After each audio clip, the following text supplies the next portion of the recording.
It arrived on a Wednesday, thick envelope, cream-colored, gold-edged, the kind that smelled of too much money and too little heart. My name was written in calligraphy I recognized. His handwriting, now taught to an AI printer, still curling at the edges like it used to on notes left beside my pillow. Inside, a wax seal I didn't bother preserving. A wedding invitation. Took me a moment to process it. Not just any wedding. His wedding. To someone else. To a man I'd seen once, in passing, at the back of a velvet-covered lounge, sipping whiskey older than either of us. The kind of man who didn't bother asking your name, just whether you were available. That was the man my ex was marrying.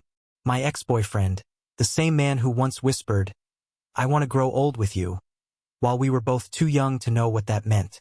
Who danced barefoot with me in our kitchen when the power went out. Who cried when I first said I loved him, and then left. For money, for security, for a man who could buy him Europe on a Tuesday and still be bored by Thursday. The invitation was thick enough to be offensive. Embossed gold leaf, map to the venue, 3-course menu preview, RSVP card with its own return envelope, all perfectly curated to show just how far he'd climbed. And he'd sent one to me, sarcastic, cruel, designed to wound.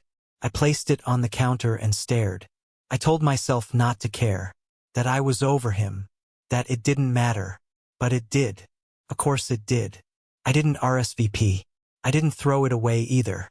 Instead, I carried it around like a scar, rereading it like an old wound that refused to close. There was a moment, one sharp, impulsive moment, when I lit a match and held it beneath the edge of the envelope. It curled just slightly, the gold melting like skin under a flame, before I blew it out. No, I wouldn't give him the satisfaction of silence. I'd go, not to beg, not to forgive, not even to cause a scene. I'd go to remind him of what he walked away from, of who I used to be, and of who I'd become. He wanted a show? I'd give him one. I spent the next week preparing like a soldier for war. Not overdressed, not desperate. Just sharp enough to slice. Black suit, crisp shirt, scent that lingered. A touch of confidence that wasn't quite faked. The drive to the venue was quiet. My fingers trembled slightly on the wheel, but my jaw stayed locked. The closer I got, the more my heart pounded. Not from love, not anymore from the memory of it. From the betrayal. From the way he had left me without warning. One day whispering promises, the next leaving keys on the counter like I was a roommate, not a partner. And now he wanted me to smile at his wedding. I pulled up to the estate. Some glass-wrapped mansion perched on a cliff, all steel and ego. A valet approached, probably used to wealthy guests with expectations and secrets. I stepped out, smoothing my jacket, forcing my breath to slow. I wasn't here to cry. I wasn't here to cause a scene. I was here to haunt him.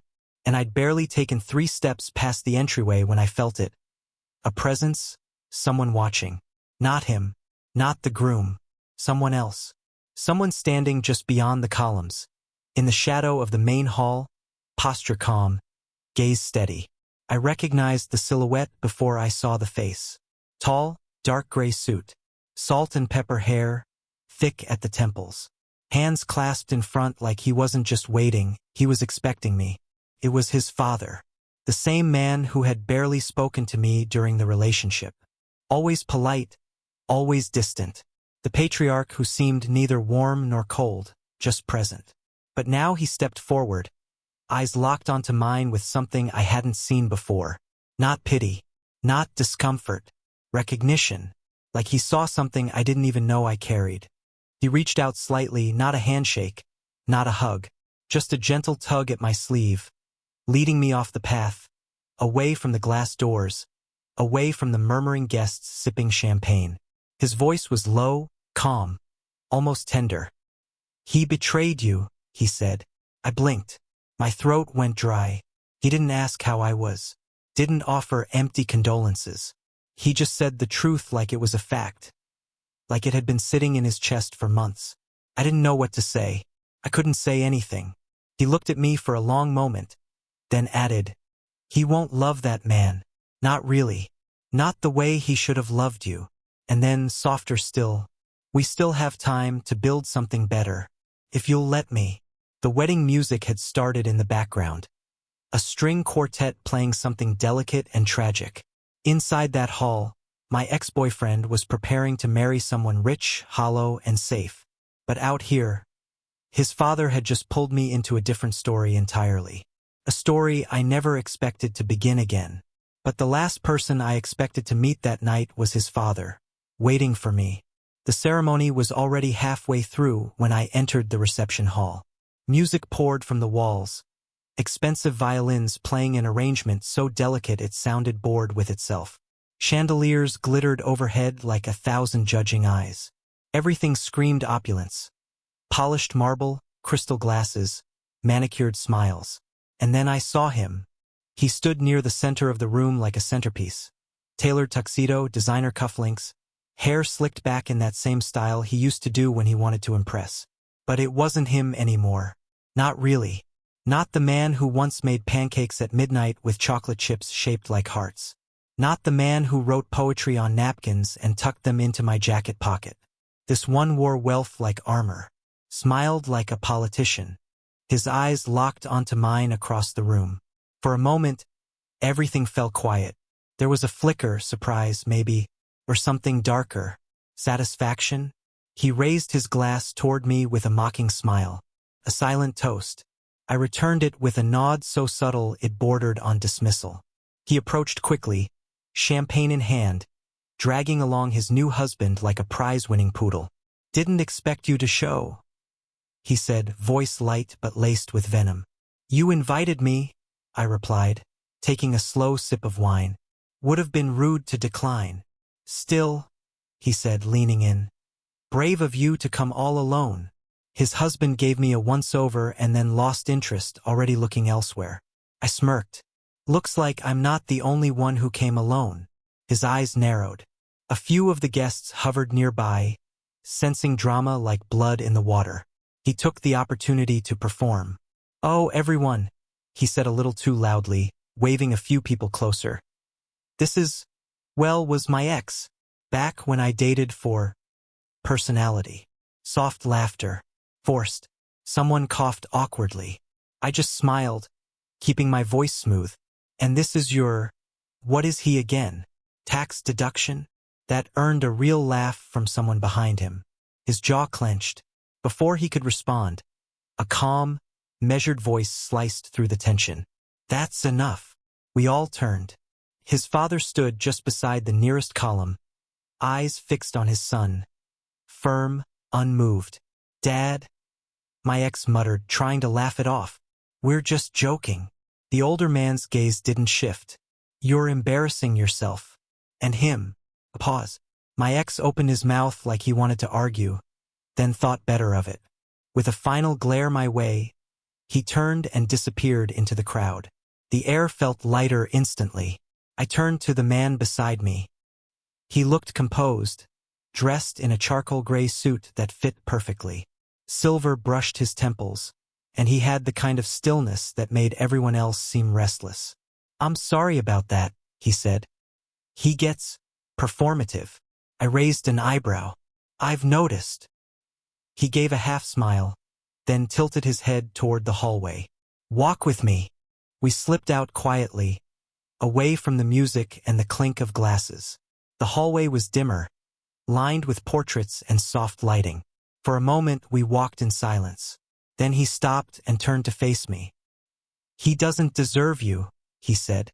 The words hit harder than I expected. "He never did." I blinked. "You don't have to say that." "I'm not saying it for your benefit," he said gently. "I'm saying it because it's true."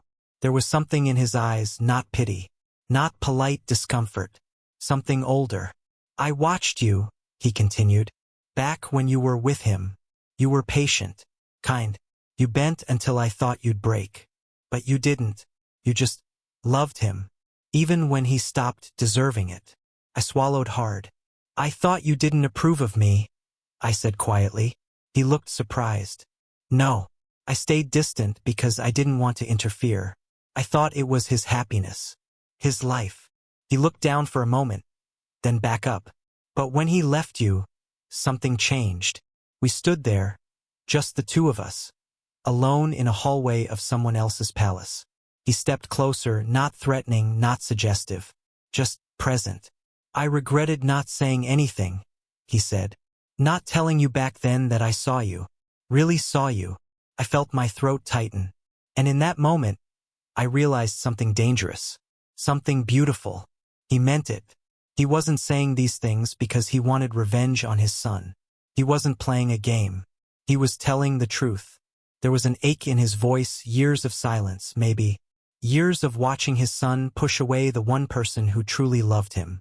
I wanted to speak, to thank him, to say something, anything, but I couldn't.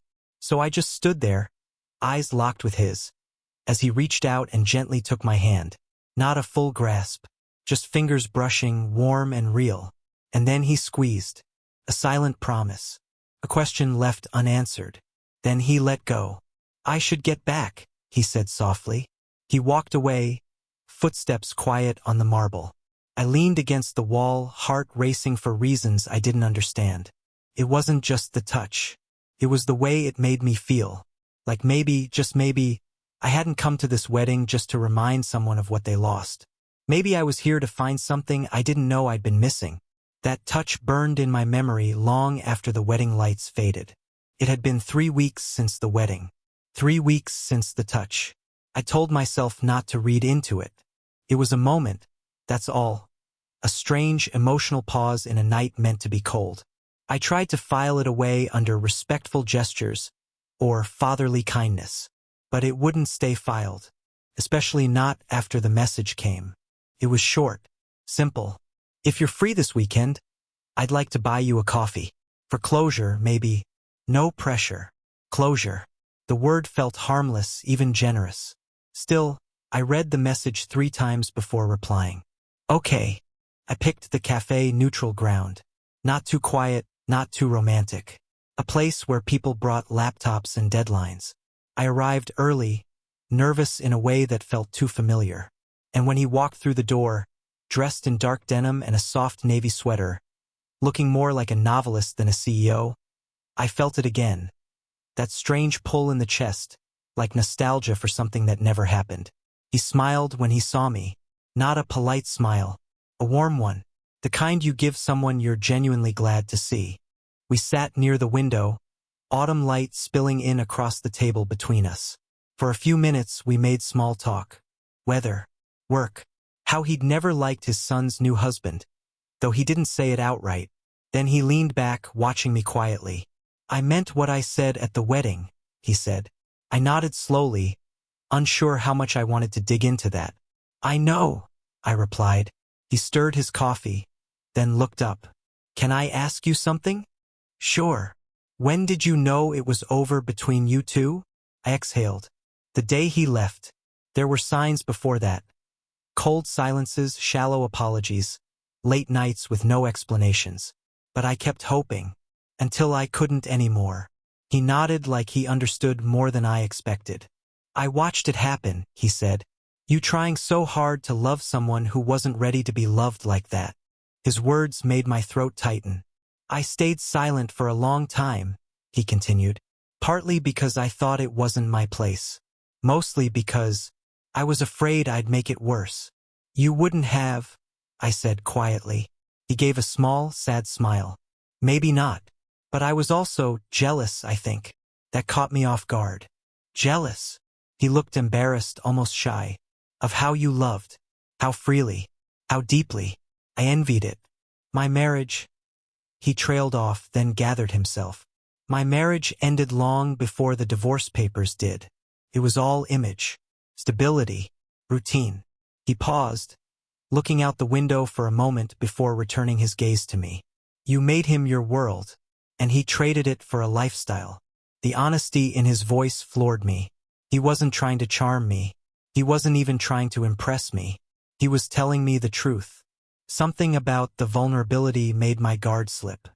"Part of me came to that wedding to make him uncomfortable," I confessed. "To show him I wasn't broken." His eyes softened. "Did it work?" I smirked. "Oh, definitely." He looked like he swallowed a lemon every time I smiled. that made him laugh. A deep, warm sound that drew a few glances from other tables.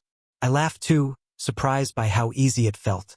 And then it came, the silence that wasn't awkward, just full. Full of unsaid things. Full of shifting air between two people suddenly aware of it. He reached for the sugar at the same moment I reached for my coffee. Our hands brushed. Only a second. But the world stilled. Neither of us pulled away immediately. His hand was warm, calloused, real. When we finally let go, neither of us commented on it. But everything had changed. The glances lingered longer after that.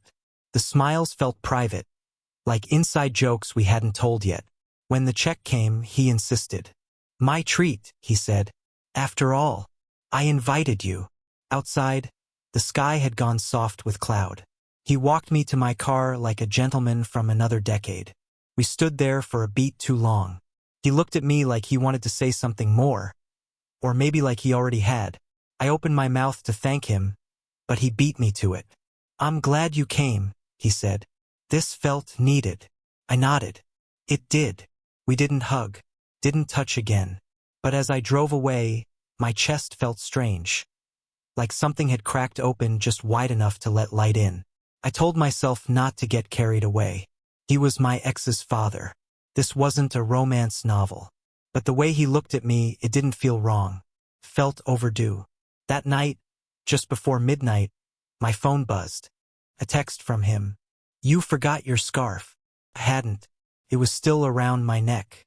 But I smiled anyway, because I knew what he meant. That night, when he texted me, "You forgot your scarf," I realized I'd forgotten much more than that. I'd forgotten how to feel wanted. The first time I visited his home, it was under the innocent excuse of returning the scarf I hadn't actually forgotten. He opened the door with a smile, warm, genuine, and invited me in like I was already expected. The house was beautiful in a way that didn't try too hard. Books stacked unevenly on end tables, a record player in the corner, walls lined with memories that weren't curated for show. He made coffee.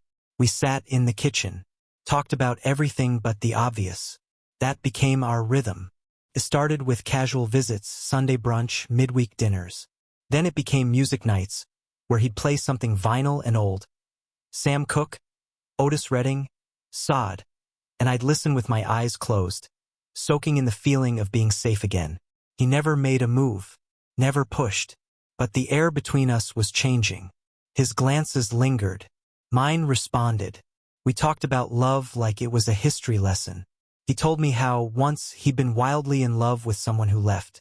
Not for another person, for a dream that didn't include him. I told him how I'd built my world around someone who saw me as temporary. And then one evening, he said something that landed like a stone dropped into still water. I watched him change. My son. I saw the cruelty growing in him and I thought it would pass. I thought youth was to blame. But some people, they just stop listening. I didn't know what to say. "I hated how he treated you," he said. But I said nothing, because I thought he needed to figure it out on his own. He paused. "But now I think I was just afraid of what I wanted to say, of how I felt watching you leave that night, heartbroken and still graceful." He met my eyes then. It was the kind of look that didn't need words. Still, neither of us moved. We let the moment pass. Until the night the storm came. Rain lashed the windows, wind howling against the glass like it wanted in. Power flickered once, then went out, leaving us in soft candlelight. We sat near the fireplace, sipping wine, wrapped in blankets. The conversation turned quieter, more vulnerable. He told me he hadn't been touched in a long time. Not just physically, emotionally. That his life had become quiet, too quiet, and then I showed up again. And things changed. I told him I didn't know what I was doing. That part of me wanted to run, and part of me wanted to stay forever. He reached for my hand. I didn't stop him. His fingers were warm, steady. I leaned into his shoulder, unsure of whether I was trembling from the storm outside or the one inside me. Then, gently, he tilted my face toward his. There was no rush, no heat of desperation, just a question. And my answer, a kiss. Soft, lingering. When our lips met, it wasn't about revenge. It was about recognition. That we had both been unseen, unloved in the right ways, and here now we saw each other fully. The kiss deepened slowly, like testing deep water with cautious steps. His hands were careful, reverent. Mine were tentative, learning the shape of something forbidden but beautiful. We moved together like we'd done this before, in another life, maybe. Clothes fell to the floor with quiet grace. There was no rush, no dominance, no shame. Just warmth, breath, closeness. We made love not to hurt anyone, but to heal ourselves. His body held the weight of years of silence, and mine held the ache of being discarded. When it was over, we lay wrapped around each other in front of the fire, the candles flickering gently. He kissed the inside of my wrist like it meant something. "I don't know what this is," I whispered. "Neither do I," he murmured. "But I don't want it to end." I felt guilt creeping in. This was my ex's father, after all. There were lines, expectations, society, but I also felt power, because I wasn't hiding. I wasn't begging. I wasn't breaking. I was wanted, and not just for my body, for my heart, for my peace, for the person I'd become. He held me like I was something sacred, like the world outside the storm didn't matter anymore. And maybe, just maybe, it didn't. In the morning light, I realized revenge had turned into something far more dangerous. Love. It started with whispers. First, a subtle change in tone from neighbors who waved slower, longer. Then the curious looks in grocery aisles, the sudden hush when my name was mentioned. It spread quietly, like smoke finding cracks under a door. And then it reached him, the son, my ex. He didn't call, didn't text. He arrived. I heard the door before I saw him, loud, sharp, furious. His shoes struck the hardwood like gunfire. He burst into the living room, face flushed, eyes wild. His designer coat hung off one shoulder, his perfect hair undone. He looked less like the man who'd left me for money and more like the boy who used to slam doors when things didn't go his way. "How could you?" he shouted. His father looked up from the armchair where we'd been reading. Calm, measured, silent. "How could you?" he repeated, voice cracking now. "He was mine." "Was," his father said quietly. The word hit like a slap. I stayed seated, hands folded in my lap, my pulse racing but my face steady. He turned on me, pointing. "You think this is funny? That this is revenge? Sleeping with my father just to prove a point?" I looked at him, really looked. The expensive clothes, the wedding band catching light, the desperate attempt to stay composed. "I didn't plan this," I said softly. "But you planned my humiliation when you sent that invitation." He flinched, just slightly. "Don't twist this," he snapped. You're disgusting. Both of you." His father stood then, slow and deliberate. "Enough." But the ex kept going. "You ruined everything. You embarrassed me in front of everyone." His father's voice hardened. "You did that yourself." The silence that followed was heavy, electric. Then the older man stepped closer, his expression firm but not angry, almost sad. "You used him," he said, nodding toward me. "You made him believe in something, then tore it apart because you were chasing a richer life." "Dad." "No. Listen." His voice cut like glass. "You wanted the world to adore you, and now they do, but they don't know you. He did. He loved you when you had nothing, and you threw him away." I saw the words land. He staggered slightly, opening his mouth but finding no reply. "I love him," the father said simply. The air went still. It wasn't shouted. It wasn't a declaration meant to shock. It was a truth, spoken quietly but impossible to ignore. My ex froze, eyes wide. "You what?" "I love him," he repeated. "And not as a replacement for you, but because he's everything you stopped being." A long, awful pause. I could almost hear the sound of his perfect world cracking. He stepped back, shaking his head, half laughing in disbelief. "You've lost your mind." Then louder, to me, "You're just using him. Admit it. You can't love him." I met his gaze, calm. "You're right. I can't love him the way I loved you. He smirked, vindicated for a second until I added, because I don't have to beg him to love me back. His expression shifted from anger to something smaller, something human. Outside, I could see shadows through the window. Family, friends, maybe even his husband's car idling on the street. The rumor had become real, and now the audience had arrived. He turned toward the door, ready to storm out, when his husband appeared there, immaculate suit, cold eyes. Is it true? The man asked quietly. My ex didn't answer. You told me it was gossip, the husband said. But here you are, screaming in your father's living room about the man you left. He looked between all three of us, the truth sinking in. Then he left without a word. And just like that, my ex was alone. The weight of it crushed him. His voice trembled when he spoke again. You've ruined me. No, his father said gently. You ruined yourself. We're just done pretending. He stood there for a moment longer, all pride stripped away, all charm gone. He looked smaller, tired. I didn't hate him. Not anymore. Maybe that was the real victory. He turned toward me one last time. Was this worth it? I thought for a moment, then nodded slightly. Yes, but not for the reasons you think. He didn't answer. He just left. The door closed softly, like an ending that didn't need noise. The father stood still, staring at the empty hallway for a long time. Then he turned to me. His face was unreadable, pain, relief, love, all at once. Are you okay? He asked. I nodded. You? He smiled faintly. Better than I've been in years. I sat beside him on the couch and he took my hand, the same steady warmth as before. Outside, the murmurs faded. The storm had passed. I looked at him and realized I didn't feel victorious. I felt peaceful. Revenge had brought him to his knees. But love had given me my balance again. He walked away that day, but I didn't chase him. I'd already won.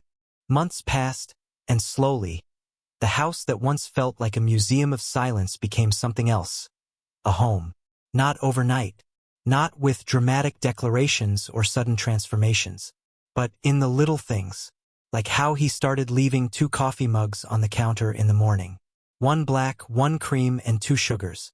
Like how we'd dance barefoot in the kitchen when a song came on the radio that neither of us recognized but both of us loved. Like how he began calling me from the grocery store to ask what kind of cereal I preferred. Not because he didn't know, but because he liked hearing me say it. Love had taken root quietly, almost shyly, between us. And it grew in sunlight, not shadows. He held my hand in public now. Not in some performative way, but with quiet certainty. His fingers interlaced with mine as we walked through farmers' markets, as we greeted friends, as we stepped into Sunday services and family gatherings that used to whisper behind his back. Now the whispers had changed. People saw us, not as scandal, not as gossip, but as something real. Even his sister, once tight-lipped and skeptical, had pulled me aside during dinner one evening, her eyes kind. He's lighter when you're around, she said. It's like he's breathing again. I smiled politely, but inside, I'd felt something break open. Not in pain, but relief. The house had softened too. The old hard edges, the cold marble, the intimidating stillness, felt warmer now. Laughter lived here. Music played through rooms that once held only echo. We took turns making dinner. He liked to grill. I liked to experiment. Sometimes we failed spectacularly, like the lavender pasta debacle that ended in pizza delivery and red wine on the floor. And still, he kissed me after. Not for the food, just for being there. But not every memory vanished. Every now and then, I'd spot the car, parked down the street, engine running, windows up. He never got out. My ex. He'd just sit there, watching the life I now lived. Maybe he wanted to scream again. Maybe he wanted to beg. But he never did. And I didn't wave. I didn't confront him, because I didn't need to. I had nothing to prove. He once thought I wasn't enough. Now I was everything he wished he could be. Loved, respected, and at peace. One evening, as the sun dipped below the trees, I sat beside the man who had once been nothing more than my ex's father. Now, he was my partner, my safe place. He rested his hand on mine and looked over with that same expression I'd seen the night of the storm. Soft, open, steady. "Do you regret any of it?" I asked quietly. He shook his head without hesitation. "Only not finding you sooner. We didn't need grand gestures. Just that. The quiet, solid kind of love. The kind that didn't fade under pressure. The kind that stayed." He leaned in and kissed me. Gentle, no urgency. Just the affirmation of here, now, always. And as I closed my eyes, I thought back to that night. To the wedding. To the invitation meant to humiliate me. To the moment I stepped out of the car with revenge in my heart. I hadn't expected this. I hadn't expected him. But what I found instead of vengeance was something far better. I went to his wedding for revenge and found the kind of love that never leaves. What would you have done if you were in my place? Walked away quietly or stayed and found love where you least expected it? If the story moved you, don't forget to like the video, subscribe to the channel, and hit the bell so you never miss another one. Your support helps us keep telling stories that matter.